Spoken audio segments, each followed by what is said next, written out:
This time on Car SOS, it's small, it's British, and it's falling to bits. These two ramp arms here are going to cut through this thing like a knife through hot butter. Oh, that is bad. So, can the boys revive this old rust bucket? Walk over the crunchy autumn leaves. What do you mean? Or is it the end of the road for this British icon? Oh, God, we're in big trouble.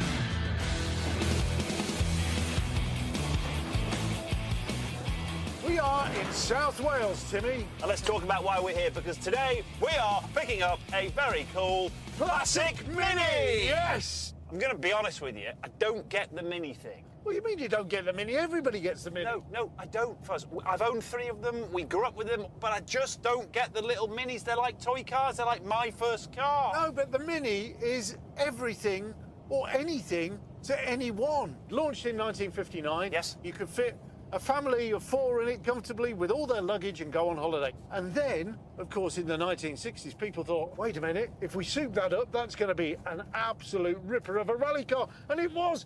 And then pop stars and movie stars in the 1960s went, hey, if I got a little Mini and painted it in psychedelic colours, hey, it's going to look super cool. And it was. Yes, few cars have left a mark on Britain's roads, racetracks and culture quite like the Mini. Born out of the 1956 Suez oil crisis, its tiny 848cc engine could return over 40 miles to the gallon at a time when most family cars barely managed 30. It was also affordable, could park in spaces regular drivers wouldn't even register, yet spacious enough for 4. Its brilliance came from its space-saving separate front and rear subframes that carry the engine, gearbox and suspension independently of the body shell. Plus, a sideways mounted engine and gearbox, ultra-thin lightweight doors and tiny 10-inch wheels that are pushed out to the corners to free up cabin space. A move which inadvertently gave it the handling of an espresso-powered go-kart that, when empty, shifted quicker than a terrier after the postie's ankles. And while the one the boys are on their way to see is a later 1980s Mini Mayfair, under the skin, it's still a national treasure and proof that size isn't everything. Come on, then.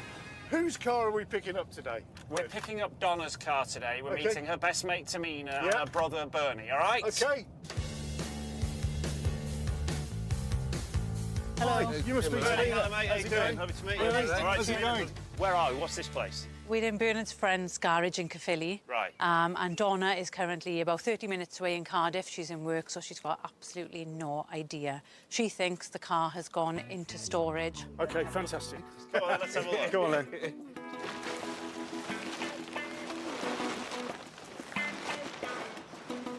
Oh. That's a thing of beauty, look. What? Listen, let's me and you, just me and you, are going to talk about Donna's story. Come on, Tamina, let's go. It's in a bit of a bad way, isn't it? The arches, they're coming off, aren't they? Everything about it is screaming out, total rebuild. How long's the car been around? So the car has been around since about 2014. Right.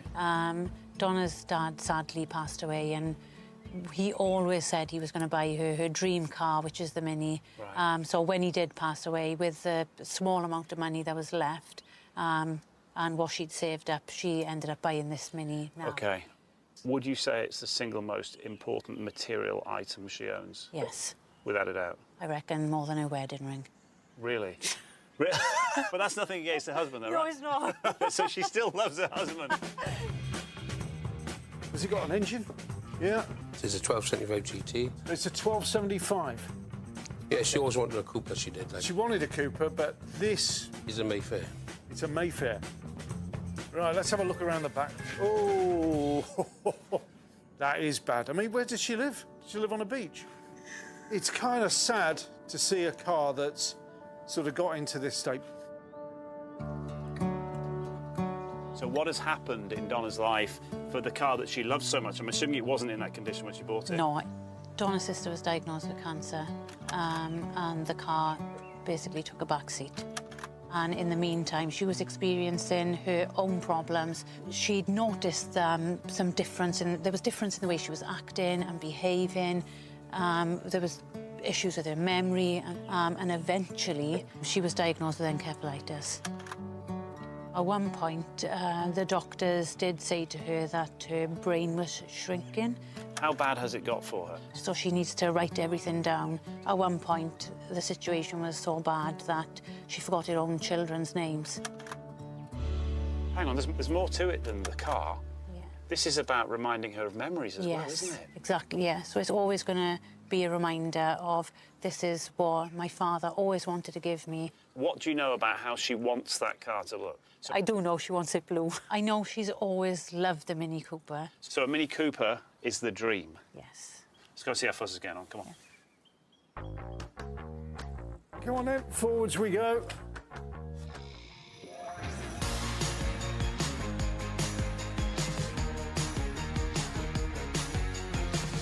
OK, come on, let's get this last one done, Billy. Yeah, no worry. Right, locked and loaded. Right, we'll look after it. Thank you very much. For a small car, it's got a lot of big problems. It may be tiny, but the boys' task is anything but. Because not only do they need to build Donna her dream Cooper, they've got to do it in a way that hangs on to as much of her original car, and with it, the memories of her dad, as they can. Ramp legs under. Right, hang on. Yeah, under what? I mean, under what? Swiss cheese? I mean, look at it. You've got the back end, scuttle on the front, the wings, the bonnet, the bumpers, the doors, the sides, the B post, the C post, everything. The sills. There's no sills there. Probably no floor there as well. Everything needs replacing, right? So we're replacing a lot of this car anyway. Yeah. It would be better to start with a fully newly manufactured shell. I agree, dude, but there is a line.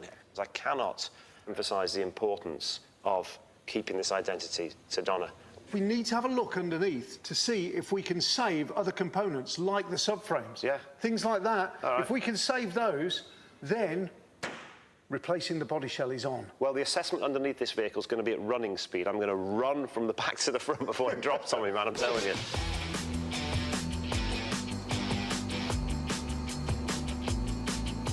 This is, up there, as one of the worst ones we've taken on. It is. Have you seen the sills on this thing? Well, I mean, it's rusty, but it's not... I've seen worse. No, it was a question in that I'm asking, where are they? What? They don't exist. Have a look. Oh, God. Look at that. What about this hole here? I mean, watch this. Watch this. So the rear subframe is this section here, the section which would unbolt and drop down as a square, as you can see, or as a rectangle, as you can see here, right? That's correct, yeah. And that, what are you thinking? I think it's touch and go, really. Come on, let's go and look down the front. Walk over the crunchy leaves. It's a lovely autumn day. Walk through the park with me and get to the front of this car. Listen to it. Do it. Yeah, I see what you mean, actually, yeah. Right, now, I don't want to get too far ahead of myself here, but there may be some good news to be had, because maybe the front subframe is going to be okay, probably because of the generous oil leak. Yeah. But that's... Thank God for oil leaks. Yeah, that's right, exactly. Yeah. But everything else, I mean, brakes, all the steering components, we are grasping at straws with this. Yes, swapping out the body shell for a replacement might seem like the perfect shortcut to creating Donna's dream Cooper. But doing it without losing the identity of her cherished Mini is going to be anything but straightforward. So, first things first. The priority is to assess Donna's original Cooper engine to find out if it can be saved. If it can, it allows them to keep the core identity of her car. Then, and only then, can they give the go-ahead to replace the rust-ridden body shell.